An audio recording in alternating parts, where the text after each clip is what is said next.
Yeremia pasal 36. Pembakaran kitab nubuat Yeremia oleh Raja Yoyakim. Dalam tahun yang keempat pemerintahan Yoyakim bin Yosia, Raja Yehuda, datanglah firman ini dari Tuhan kepada Yeremia bunyinya, "Ambillah kitab gulungan dan tulislah di dalamnya segala perkataan yang telah kufirmankan kepadamu mengenai Israel, Yehuda dan segala bangsa, dari sejak aku berbicara kepadamu, yakni dari zaman Yosia sampai waktu ini.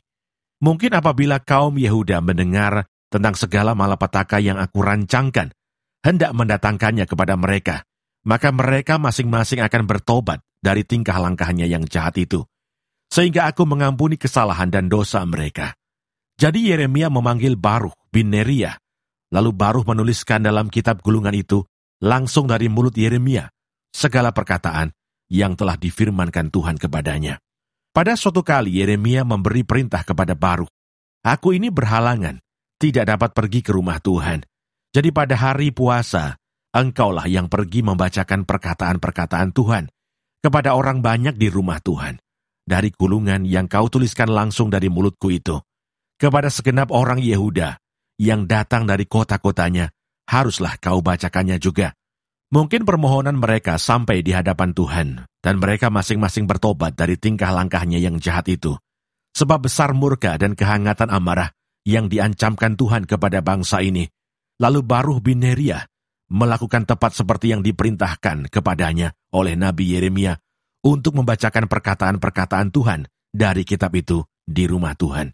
Adapun dalam tahun yang kelima pemerintahan Yoyakim bin Yosia, Raja Yehuda, dalam bulan yang ke-9, orang telah memaklumkan puasa di hadapan Tuhan bagi segenap rakyat di Yerusalem dan bagi segenap rakyat yang telah datang dari kota-kota Yehuda ke Yerusalem.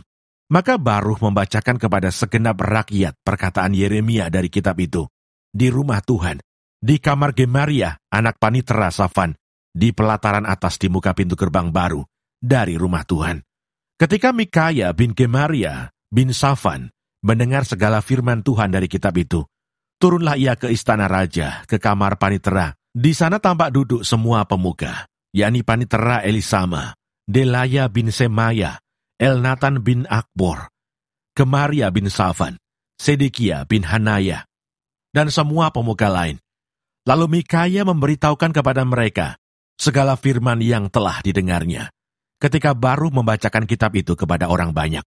Kemudian para pemimpin itu menyuruh Yehudi bin Netanya bin Selemia bin Kushi kepada Baruk mengatakan, "Bawalah gulungan itu dan datanglah kemari." Maka Baruk bin Neria membawa gulungan itu dan datang kepada mereka. Berkatalah mereka kepadanya, "Silakan duduk dan bacakan itu kepada kami." Lalu Baruk membacakannya kepada mereka.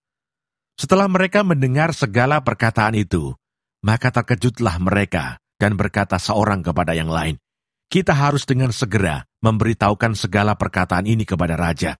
Bertanyalah mereka kepada Baruk, katanya, "Beritahukanlah kepada kami, bagaimana caranya engkau menuliskan segala perkataan ini?" Jawab Baruk kepada mereka, "Segala perkataan ini langsung dari mulut Yeremia kepadaku, dan aku menuliskannya dengan tinta dalam kitab." Lalu berkatalah para pemuka itu kepada Baruk, "Pergilah, sembunyikanlah dirimu bersama Yeremia. Janganlah ada orang yang mengetahui di mana tempatmu." Kemudian pergilah mereka menghadap raja di pelataran. Sesudah mereka menyimpan gulungan itu di kamar Panitera Elisama, mereka memberitahukan segala perkataan ini kepada raja. Raja menyuruh Yehudi mengambil gulungan itu, lalu ia mengambilnya dari kamar Panitera Elisama itu. Yehudi membacakannya kepada raja dan semua pemuka yang berdiri dekat raja. Waktu itu adalah bulan yang ke-9, dan raja sedang duduk di balai musim dingin, sementara di depannya api menyala di perapian.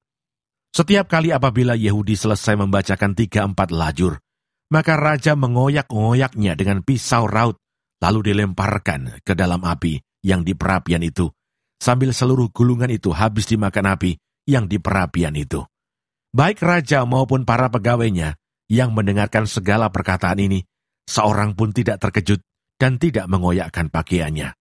Elnatan, Delaya, dan Gemaria memang mendesak kepada raja supaya jangan membakar gulungan itu, tetapi raja tidak mendengarkan mereka. Bahkan raja memerintahkan Pangeran Yerahmeel, Seraya bin Asriel, dan Selemia bin Abdel untuk menangkap juru tulis Baruh dan Nabi Yeremia, tetapi Tuhan menyembunyikan mereka. Sesudah raja membakar gulungan berisi perkataan-perkataan yang dituliskan oleh Baruh langsung dari mulut Yeremia itu, maka datanglah firman Tuhan kepada Yeremia bunyinya, "Ambil pulalah gulungan lain, tuliskanlah di dalamnya segala perkataan yang semula ada di dalam gulungan yang pertama yang dibakar oleh Yoyakim, Raja Yehuda. Mengenai Yoyakim, Raja Yehuda, haruslah kau katakan, beginilah firman Tuhan, engkau telah membakar gulungan ini dengan berkata, mengapakah engkau menulis di dalamnya bahwa Raja Babel pasti akan datang untuk memusnahkan negeri ini dan untuk melenyapkan dari dalamnya manusia dan hewan? Sebab itu beginilah firman Tuhan tentang Yoyakim, Raja Yehuda. Ia tidak akan mempunyai keturunan yang akan duduk di atas tahta Daud, dan mayatnya akan tercampak, sehingga kena panas di waktu siang dan kena dingin di waktu malam. Aku akan menghukum dia, keturunannya dan hamba-hambanya karena kesalahan mereka. Aku akan mendatangkan atas mereka, atas segala penduduk Yerusalem, dan atas orang Yehuda, segenap malapetaka yang kuancamkan kepada mereka, yang mereka tidak mau mendengarnya."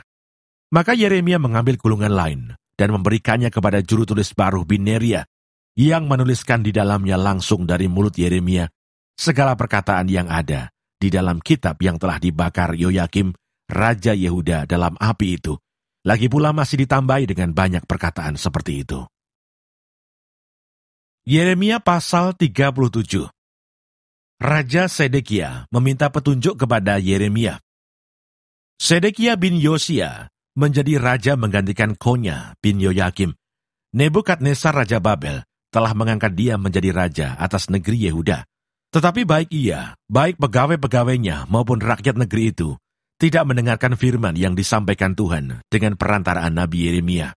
Pada suatu kali, Raja Sedekia menyuruh Yukal bin Selemia dan Imam Sefanya bin Maaseiah kepada Yeremia untuk meminta, "Berdoalah hendaknya untuk kami kepada Tuhan Allah kita." Adapun pada waktu itu Yeremia masih bebas pergi datang di tengah-tengah rakyat. Ia belum dimasukkan orang ke dalam penjara. Adapun tentara Firaun telah berangkat keluar dari Mesir. Mendengar kabar itu, maka orang-orang Kasdim yang mengepung Yerusalem angkat kaki dari Yerusalem. Lalu datanglah firman Tuhan kepada Nabi Yeremia bunyinya, "Beginilah firman Tuhan Allah Israel, kepada Raja Yehuda yang menyuruh kamu kepadaku untuk meminta petunjuk. Harus kamu katakan begini, lihat, tentara Firaun yang telah berangkat keluar untuk membantu kamu akan kembali ke negerinya ke Mesir. Tetapi orang-orang Kasdim akan datang kembali memerangi kota ini, merebutnya dan menghanguskannya dengan api. Beginilah firman Tuhan, janganlah kamu membohongi dirimu sendiri dengan mengatakan, orang-orang Kasdim itu telah pergi untuk selamanya daripada kita, padahal mereka tidak pergi untuk selamanya. Dan seandainya kamu memukul kalah segenap tentara orang Kasdim yang telah memerangi kamu itu, sehingga di antara mereka hanya tinggal orang-orang yang luka parah, masing-masing di kemahnya, mereka akan bangun dan menghanguskan kota ini dengan api." Yeremia dipenjarakan.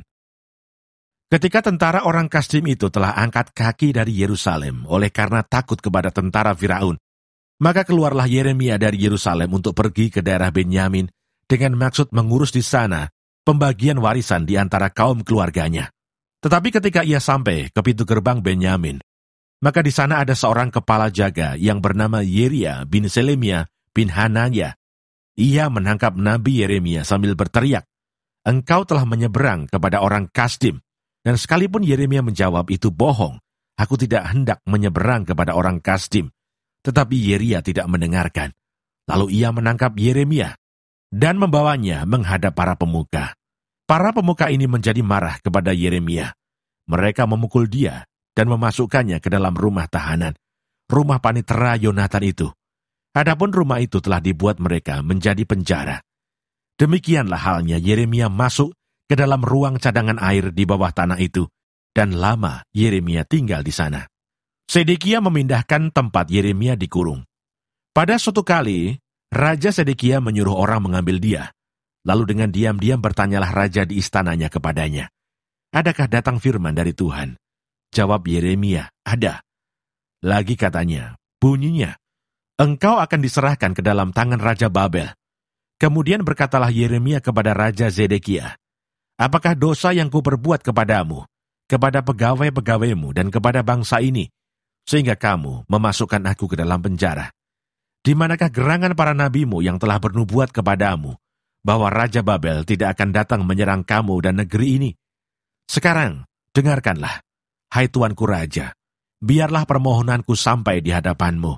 Janganlah kembalikan aku ke rumah panitera Yonatan, nanti aku mati di sana. Raja Zedekia memberi perintah, lalu orang menahan Yeremia di pelataran penjagaan dan memberikan setiap hari kepadanya sepotong roti dari jalan tukang roti, sampai pada waktu segala roti habis di kota itu. Demikianlah Yeremia tinggal di pelataran penjagaan itu.